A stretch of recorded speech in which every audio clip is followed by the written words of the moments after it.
Oi, meus amores. Então, continuando, né? A gente parou no pâncreas. O pâncreas, ele produz três enzimas. A amilase, que vai agir em cima dos carboidratos. A tripsina, que vai agir em cima das proteínas.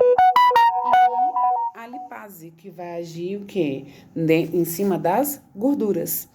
Tá? Então, assim, essa é a função do pâncreas. Eles vão produzir as enzimas e o suco pancreático para poder ser liberado dentro do estômago ou dentro do intestino. O próximo órgão anexo que nós temos é o fígado, né? A função do fígado ele tem várias funções diferentes. Primeiro, ele produz a bile, que será armazenada na vesícula biliar. A função da vesícula biliar é armazenar essa bile para poder depois ser jogada dentro do intestino, né? Que vai fazer a quebra, né, das moléculas de gordura também. Por quê? A bile é nada mais que nada menos como se fosse um emulsificante. Então, é como se fosse um detergente que vai quebrar, vai diminuir as moléculas de gordura para poder ser absorvida pelo estômago e pelo intestino. Principalmente o intestino, tá bom? Outra função, além da produção da bile. Então, assim, ele faz a remoção de drogas e hormônios dentro do organismo, tá bom? Ele produz sais minerais, ele produz ferro, produz vitaminas, glicogênio, tudo isso que o nosso organismo precisa. Então, assim, muitas das vezes, quando você vai fazer um exame de sangue, às vezes é constatado, né, algum problema de ferritina, que o seu fígado também ele pode estar dando esse alertazinho, né, para essa questão da falta de ferro no organismo. Dúvidas até aqui? E aí nós temos também a língua e dente como órgãos anexos, porém o que acontece? Esses órgãos a língua ela só tem a função de movimentar, vamos dizer assim, o bolo alimentar, né? E os dentes vai fazer o quê? Vai triturar, mastigar. Então ele vai cortar, ele vai diminuir só esse alimento. Por isso que é considerado como um órgão anexo. E nós temos as glândulas salivares, que são as glândulas que a gente tem a presença na parótidas, né, que vai produzir a enzima amilase salivar para poder agir em cima do alimento.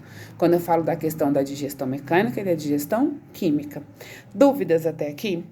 E aí, para fechar em relação ao sistema digestório, e aí a gente vai falar sobre os órgãos que fazem parte do tubo digestório. Então, o tubo digestório ele começa na faringe até chegar no ânus. Então, eu tenho a faringe, eu tenho o esôfago, eu tenho o estômago, o intestino delgado, o intestino grosso e ânus, tá?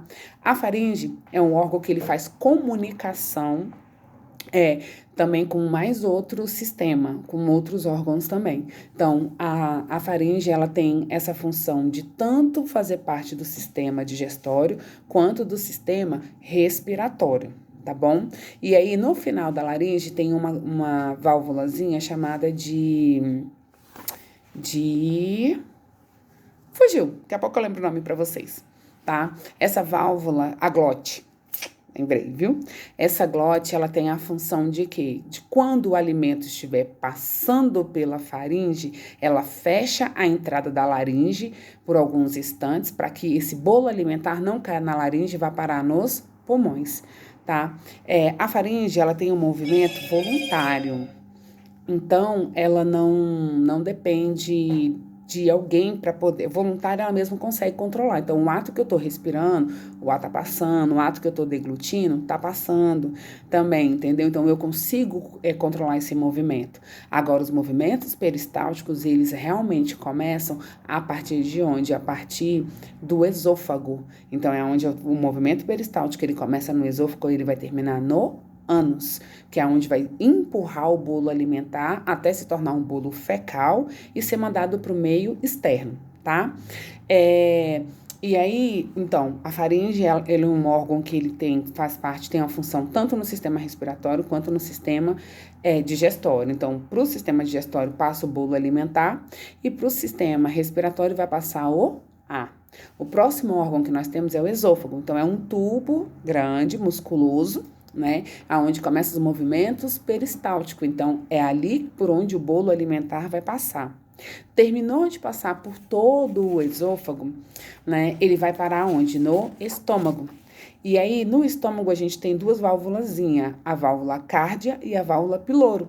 A cárdia é onde vai ligar o estômago com o esôfago. E a piloro é onde vai ligar o estômago com o intestino delgado, tá bom? O estômago, quando a gente chega no estômago, é uma cavidade oca, dilatada, para que o alimento possa chegar, né, nele. Dentro do estômago, nós temos são produzidas substâncias ali também que vai agir em cima do alimento na quebra dos carboidratos, né? Da proteína também e da gordura. Porém, ali começa a quebra e vai começar a ter a absorção desses nutrientes através da parede do estômago. E aí a gente tem o suco gástrico, né, junto com a enzima peptidase, que vai agir em cima desse bolo alimentar, formando quimo, né? Quem é o quimo? É um líquidozinho que ajuda na diluição também, o que? Desse bolo alimentar. Então, assim, e ele também, o que acontece? Ele age, o quimo, ele é formado, o suco gástrico é formado pelo ácido clorídrico, né? E aí, o quimo, ele é produzido para poder até diminuir um pouco essa acidez, tá? Dentro do estômago. Falei para vocês que é um órgão oco, né? Dilatado. Deixa eu ver o que mais. Ele produz a enzima pepsina, perdão, não é peptidase, não, é pepsina, junto com o suco gástrico. Tudo isso tem nos slides de vocês que eu coloquei, tá bom? Vamos lá. Falei que a vesícula biliar armazena a bile, as glândulas salivares produzem a saliva e as enzimas amilase salivar, os dentes, a função dele tá. Esqueci. Primeiro órgão, né, na verdade, do tubo digestório é a boca, né? Porque por onde é que vai entrar o alimento, se não for pela boca, tá? Olha lá, hein?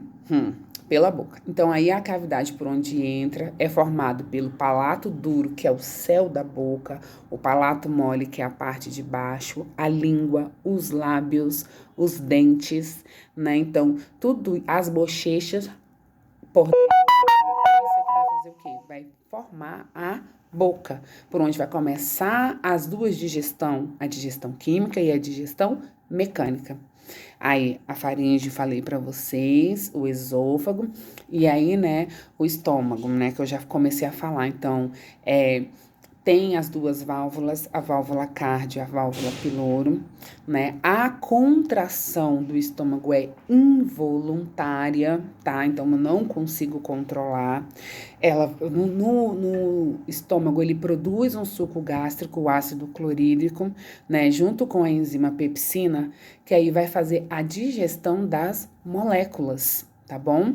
Então, assim, de proteína, principalmente, perdão, quando eu falei da questão do carboidrato, é da proteína. Então, ele faz a quebra da proteína em moléculas menores para poder ser absorvida pela parede do estômago, tá? E aonde é que vai estar essas proteínas? Presente no bolo alimentar. Então, você ingeriu a comida e ali eu tenho os nutrientes.